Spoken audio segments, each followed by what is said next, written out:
And we're going to spend a lot of time today looking at Rome around the middle of the 2nd century AD and afterward as we look at the Antonine emperors and the Severans. And we'll look a bit at some of the art and architecture of the period. Lana's been really interested in the Roman architecture and has expressed a lot of enthusiasm for it, haven't you? I asked her just the other day, what did the Romans use to cover their houses? And she looked at me and she said, a roof. Didn't you? That's the same reaction my live audiences get, actually. I think we'll put you down right now. The time, I broke myself up here, but I'm once again a cult of one. The time of the 5 good emperors, that was Nerva, Trajan, Hadrian, Antoninus, Pius, and Marcus Aurelius, who ruled from 96 CE up to 180 CE.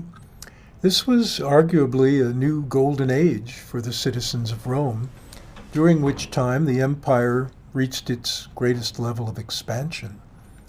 But it was also a time when relative peace and tranquility sowed the seeds of impending disaster for Rome.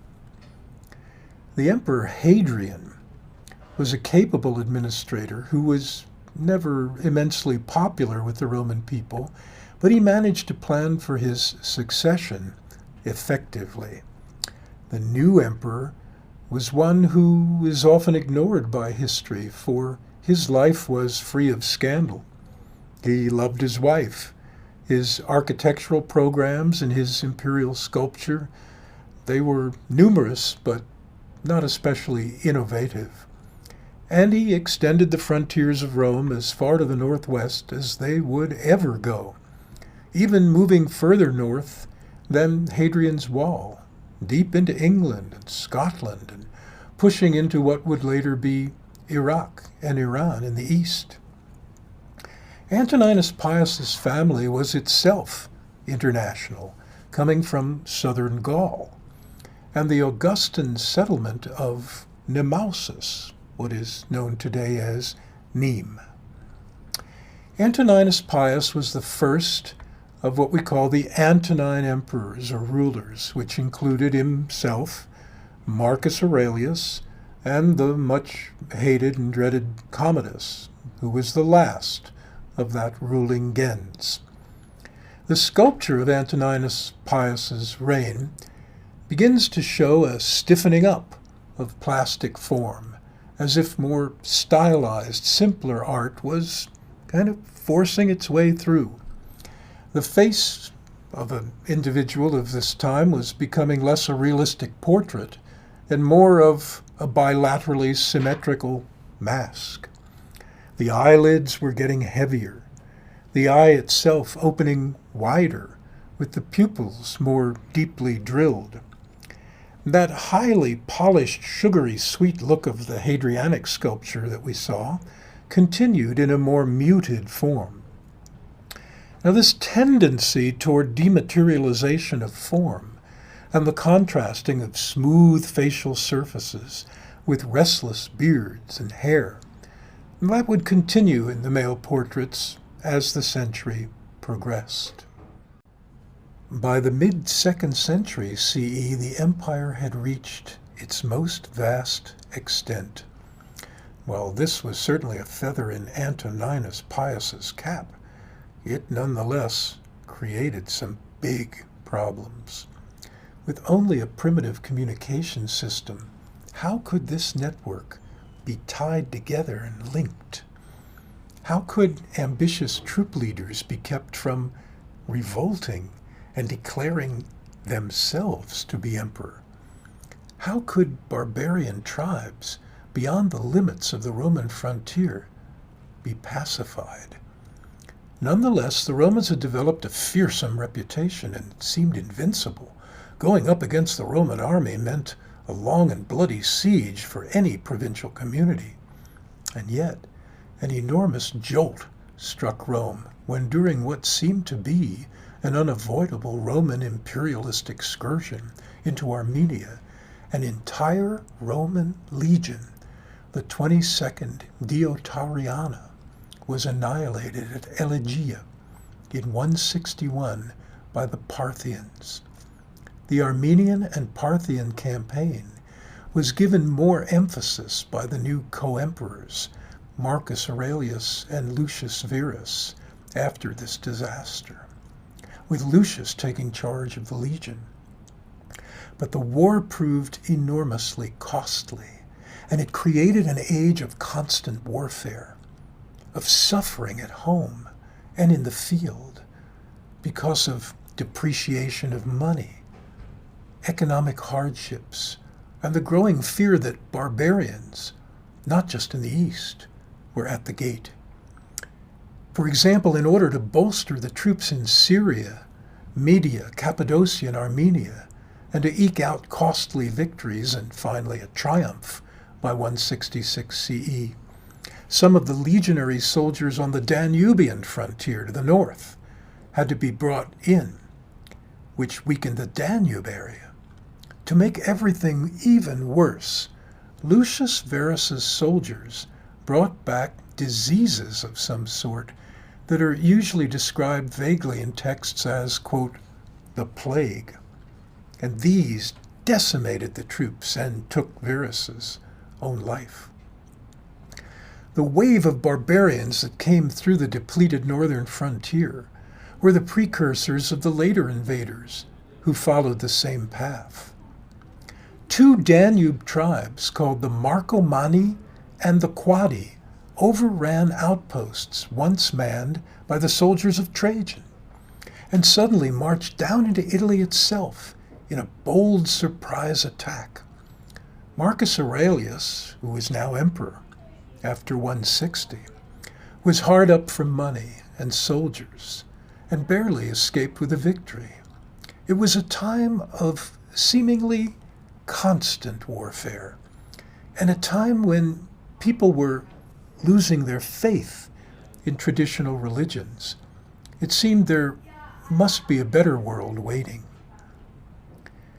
In the big budget motion picture of 1964 called The Fall of the Roman Empire, the life and times of Marcus Aurelius were depicted. The battles on the frontier, the intrigues about who would eventually succeed Marcus Aurelius, the depravities of Marcus Aurelius' son and heir to the throne, Commodus, who succeeded Marcus when his own older and younger brother died. It's an action-packed movie, and one with a lot of historical value. Let's have a brief look at Hollywood's rather sincere attempt to depict the difficult times of the 160s and 170s CE in the Roman world. It is precisely in this period that Christianity began to make serious inroads on people's faith, offering salvation, eternal peace, and escape from the horrors of contemporary life. The body was thought of as a prison now, from which one could eventually escape. Non-traditional imagery began to show up on imperial monuments, so that often the figures seemed to have an iconic quality rather than a classical one.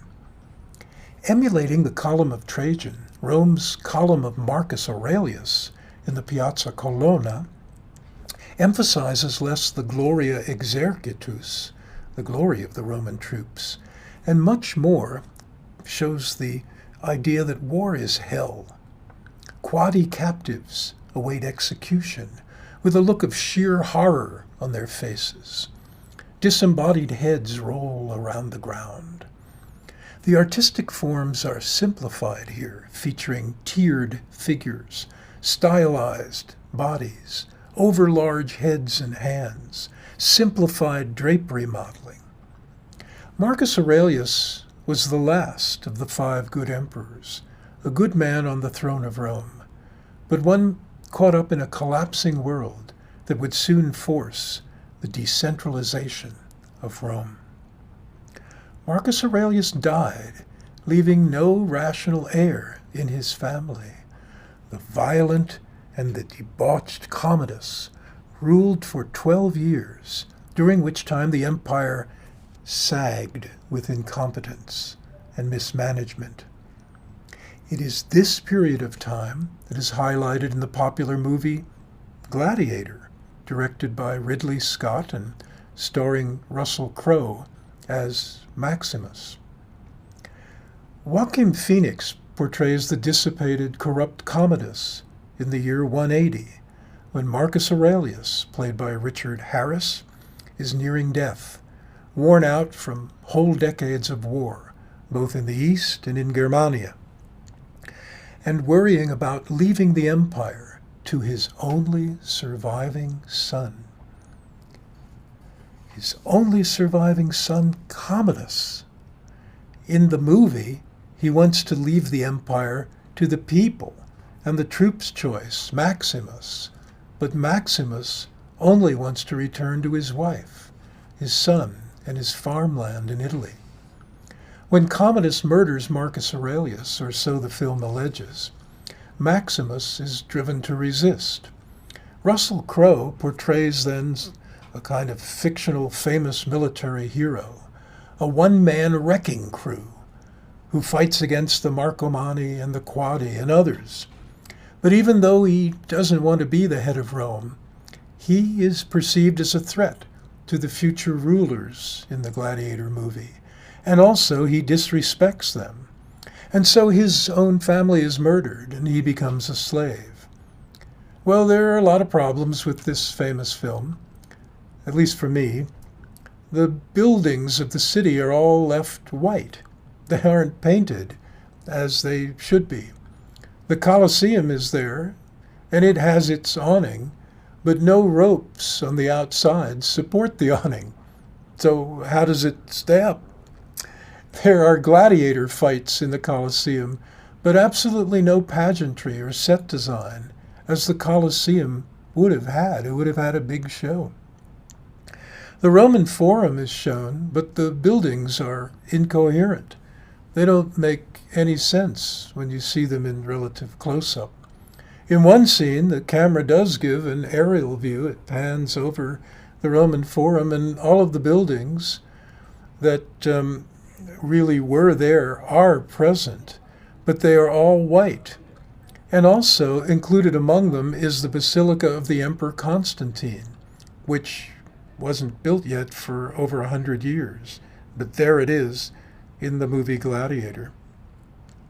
In the arena, the Romans are said to be celebrating the great Roman victory over Hannibal at Zarma, but the correct name of the battle site was Zama, an area of northern Tunisia which still exists today. Still, one can enjoy Richard Harris in one of his final screen performances as the aged philosopher Marcus Aurelius on the throne of Rome. So, let's have a look.